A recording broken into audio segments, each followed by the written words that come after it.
historia que se desarrolló en las faldas del monte Cadair Idris en Gales, en una aldea llamada Llanfihangel y Pennant, y se desarrolló en el hogar de Jacob y Mary Jones, quienes el 16 de diciembre de 1784 fueron bendecidos con la llegada de una hermosa niña a quien llamaron Mary. Esta pareja eran tejedores de lana y no sabían leer ni escribir. Sin embargo, tenían una fe en Cristo Jesús, la cual transmitieron a su pequeña hija desde que era muy bebé, porque ella solía sentarse por largas horas en las piernas de su padre los días domingos para escuchar las hermosas historias de la Biblia. Y conforme ella fue creciendo, ella iba absorbiendo en su pequeño y ansioso cerebro los versos bíblicos, las canciones que se cantaban, y cuando ella hacía sus quehaceres, solía hacerlas cantando o repitiendo los versos que se recordaban.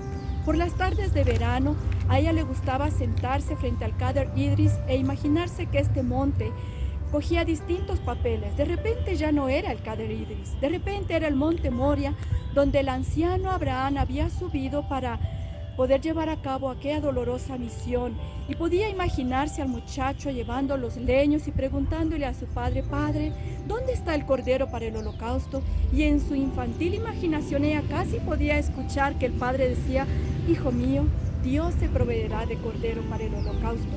De repente el sol se hundía más y ya no era el monte Moria, ahora era el monte al cual el Señor Jesucristo se apartaba después de un largo día de haber estado con la multitud a quien había alimentado y que aún recordaba las palabras que él había hablado. Habiendo dejado a sus discípulos a quien amaba, ahora él se apartaba para estar a solas con su Padre Celestial y refrescar así su espíritu.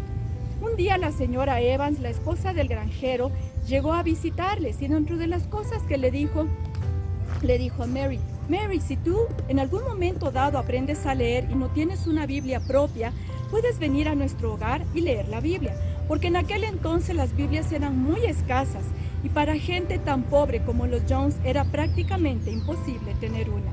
Mary le dijo: ¿cómo me gustaría aprender a leer? Oh, no te preocupes, mujercita, le dijo. Gente como tú no nació para vivir siempre en la oscuridad. Dios ha puesto la necesidad y Él la suplirá. Acuérdate cómo Él alimentó a la multitud en el desierto. No sabían cómo iba a ser suplida su necesidad, sin embargo lo fue. Ten por cierto que el Señor te dará el pan de vida, aunque tú no sepas ahora cómo sucederá eso. Cuando la señora Jones se alejó en su carruaje, Mary apretó sus manos contra su pecho e hizo una oración como esta: Querido Jesús, tú que alimentaste a aquella multitud en el desierto y has suplido la necesidad de los más pobres, por favor permíteme aprender y que no crezca en la oscuridad. Si tú suples esa necesidad y yo aprendo a leer la palabra, yo haré lo que esté a mi alcance para poder ayudar a otros, así como yo he sido ayudada. En aquel entonces Mary tenía 8 años. Pasaron 2 años y un día su padre llegó con la noticia que en Abergyn-Nolwyn, un pueblo a 3 kilómetros de esa ciudad, se abriría una escuela, porque el reverendo Thomas Charles de Bala iba de ciudad en ciudad abriendo escuelas para que los niños no crecieran en la ignorancia. Mary podría aprender a leer. Pronto también se abrió la escuela dominical y ella se recordó de la invitación que la señora Evans le hizo. Así que los días sábados ella iba a leer la Biblia al hogar de los Evans, que quedaba a 3 kilómetros del suyo. La primera escritura que Mary leyó fue: escudriñad las escrituras, porque a vosotros os parece que en ellas tenéis la vida eterna, y ellas son las que dan testimonio de mí. Ella parecía que oía que se lo estaban diciendo y contestó en voz alta: sí, lo haré, lo haré. Cuando regresó a casa, ella iba meditando en algo. Ella ahorraría para tener su propia Biblia, aunque fuera en 10 años. Así fue que su padre le hizo una cajita con un hoyo en la tapa para que ella pudiera ir ahorrando ahí su dinero. Cuando llegó la Navidad hubo vacaciones, entonces Mary pudo hacer trabajo para sus vecinos, cuidando bebés, recogiendo leños, reparando ropa, y cada moneda la iba guardando en su cajita. La señora Evans le regaló un gallo y 2 gallinas para que cuando las gallinas empezaran a poner y ella vendiera los huevos, ese dinero fuera para ella.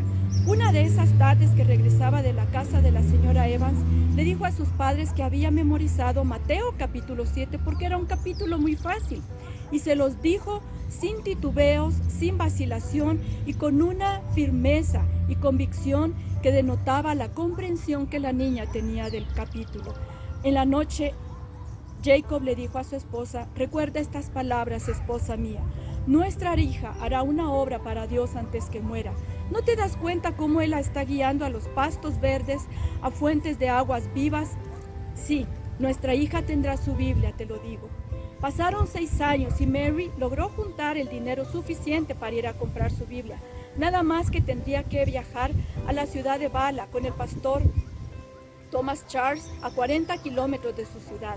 Esa mañana se levantó muy temprano y, tomando un bolso que había prestado de una vecina, metió ahí su único par de zapatos, porque ella caminaría descalza y se pondría sus zapatos al nomás llegar a la ciudad.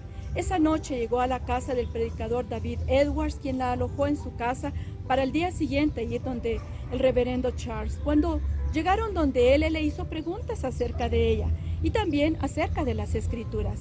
Él se asombró de la minuciosidad y la seriedad con la cual Mary conocía las escrituras. Cuando ella terminó de decirle, él le dijo a Edwards: lamento que esta niña haya viajado tanto para adquirir una Biblia, porque el cargamento que me llegó de Londres el año pasado ya se agotó y las pocas Biblias que quedan están para los amigos a quienes no puedo defraudar. Y además, la casa que hace las Biblias para Gales ha declinado en imprimir más. Cuando Mary oyó esta noticia, pareciera que el cuarto entero se le puso oscuro y empezó a llorar como pocas muchachas lo hacen a su edad por algo. Y en su ser interior venían estos pensamientos: todo fue en vano, todo terminó, la larga espera, los años de ahorros, la caminata descalza, todo parece que fue en vano. Pero para una vida tan llena de los versos de la palabra de Dios, inmediatamente a su dolor llegaron estos versos: ¿ha Dios olvidado el tener misericordia? ¿Ha encerrado con ira sus piedades? En un instante, esa habitación estaba llena solo de los llantos de Mary. En eso, el pastor Charles pone su mano sobre la niña y con voz temblorosa y quebrada le dice: querida niña, veo que debes tener una Biblia y para mí es imposible negártela. Acto seguido, él se dio la media vuelta y sacó de un armario una Biblia que puso en las manos de Mary, la cual la recibió con mucha alegría y gozo. Y el pastor Charles le dijo a Edwards: Edwards, ¿no te parece que esta es una escena lo suficiente para partir el corazón más duro? Una niña tan joven, tan pobre, tan inteligente y tan familiarizada con las escrituras, ha debido viajar 80 kilómetros ida y vuelta desde su ciudad a la nuestra para adquirir un ejemplar de la Biblia. Desde este día no descansaré hasta encontrar los medios para que la urgente necesidad de mi país, de aquellos que claman por la palabra de Dios, sea suplida. En un próximo video les contaré cómo el reverendo Charles logró su misión y qué pasó con Mary Jones. Que Dios les bendiga.